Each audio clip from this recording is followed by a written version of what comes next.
ने अपने हाथों में चावल चीनी ले लिया।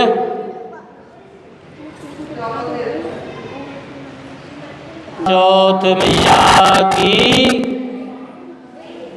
एक साहूकार के 7 बेटे थे और उनकी एक बेटी थी। सभी भाई अपनी बहन से बहुत स्नेह करते थे, बड़ा प्यार करते थे। जब बहन कुछ खा लेती थी उसके बाद ही भाई कुछ खाना खाते थे। करवा चौथ का दिन आया, भाइयों को पता नहीं था। भाइयों ने माँ से कहा कि माँ, बहन को भी रोटी डाल करके दो। माँ ने कहा कि बेटा, आज करवा चतुर्थी का दिन है, आज तुम्हारी बहन सारा दिन व्रत रहेगी और संध्या काल में चंद्रमा के दर्शन करके उसके बाद ही कुछ खाएगी। भाइयों ने कहा कि जब बहन कुछ नहीं खाएगी तो हम भी कुछ नहीं खाएंगे। भाइयों ने भी कुछ नहीं खाया। संध्या का समय हो गया, संध्या के समय से रात्रि का समय आ गया, लेकिन अभी तक चंद्रमा के दर्शन नहीं हुए। भाइयों ने योजना बनाई कि देखो, भूख के कारण बहन का चेहरा जो है वो कितना कुमला गया है। इसलिए उन्होंने एक योजना बनाई। एक भाई को बहुत दूर पेड़ के ऊपर चढ़ा दिया और वहाँ वो अग्नि जला करके बैठ गया और आगे चलने लगा ले। बाकी भाइयों ने कहा कि देखो बहन, वहाँ दूर चंद्रमा निकला हुआ है। बहन ने चंद्रमा समझ करके उस अग्नि को ही जल अर्पित कर दिया और खाना खाने के लिए बैठ गई। जब पहली गिराई लेकर के मुंह में डालने लगी तो उसके अंदर बाल निकल आया। दूसरी गिराई जब ग्रहण करने लगी तो उसके अंदर मक्खी निकल आई। तीसरी गिराई जब ग्रहण करने लगी तो उसके ससुराल से खबर आ गई कि तुम्हारे पति का स्वास्थ्य जो है वो ठीक नहीं है, वो मूर्छित अवस्था में है। बड़ा चिंतन करने लगी और दौड़ करके अपने पति के घर जाने लगी। माँ ने कहा कि बेटी, जो भी रास्ते में आए सभी को प्रणाम करना, सभी से आशीर्वाद लेना। वो बेटी ऐसे ही सभी से आशीर्वाद लेती हुई अपनी ससुराल पहुँची। वहाँ जाकर देखा कि उसका पति मूर्छित पड़ा हुआ है, सारे शरीर में सुइयाँ चुभी हुई हैं, क्योंकि उस लड़की ने उस दिन करवा चतुर्थी व्रत वाले दिन सुई धागे का काम किया था, सिलाई कढ़ाई का काम किया था। तो उसके पति के सारे शरीर के अंग में वो सुइयाँ चुभ गई। इस प्रकार अपने पति को मूर्छित अवस्था में देख करके मन में विचार करने लगी कि सारी जिंदगी इनकी सेवा करूँगी। और उसने 12 करवा चतुर्थियों का व्रत किया। महीने में एक करवा चौथ आती है, छोटी होती है वो, ये वाली करवा चौथ बड़ी होती है। व्रत किया। जब 11वीं चतुर्थी आई तो 11वीं चतुर्थी के चरणों को पकड़ करके इसने कहा कि बहन, मेरा सुहाग लौटा दो।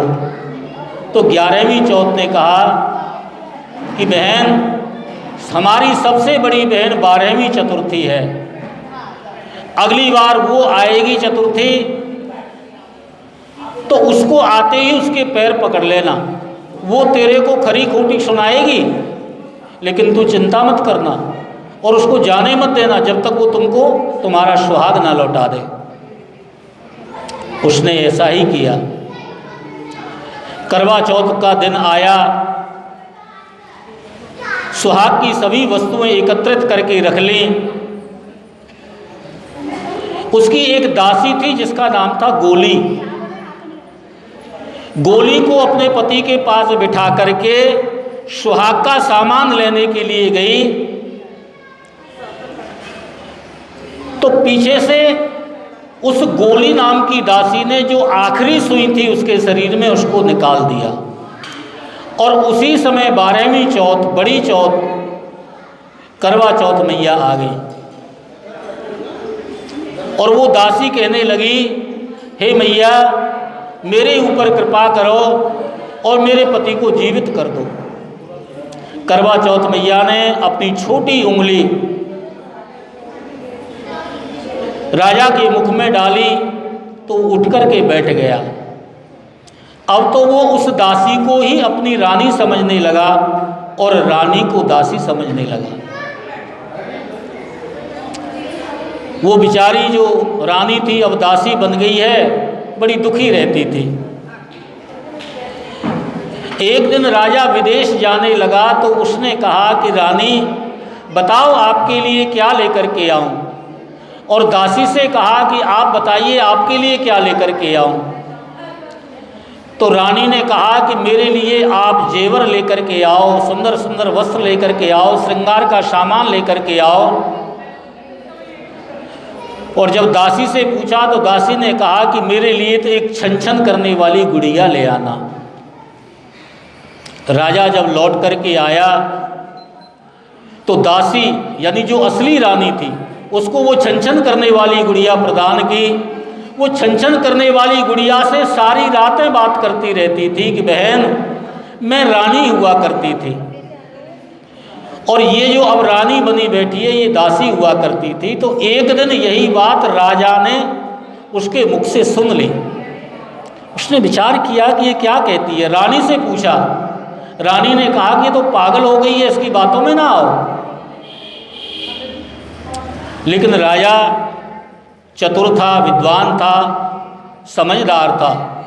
उसने किसी एक योग्य ब्राह्मण के पास गया और ब्राह्मण के चरणों में चरण स्पर्श करके कहा कि हे विप्रदेव, इस प्रकार से मेरे घर में कुछ चल रहा है, क्या आप बताएंगे इसका कारण। उस ब्राह्मण ने एक सफ़ेद रंग का वस्त्र दिया और कहा कि राजा ये सत्य का पट है, इसके ऊपर जब नकली रानी बैठेगी तो ये वस्त्र फट जाएगा और असली रानी बैठेगी तो ये वस्त्र सुरक्षित रहेगा। राजा ने असली रानी को बिठाया, वो वस्त्र नहीं फटा, और जब दूसरी रानी नकली जो बनी हुई थी उसको बिठाया तो वो वस्त्र फट गया। सत्य की जीत हुई, रानी रानी हो गई, नौकरानी नौकरानी हो गई। बोलिए गौरजा मैया की। आपके हाथ में जो चावल या चीनी है उसको लोटे में डाल लो,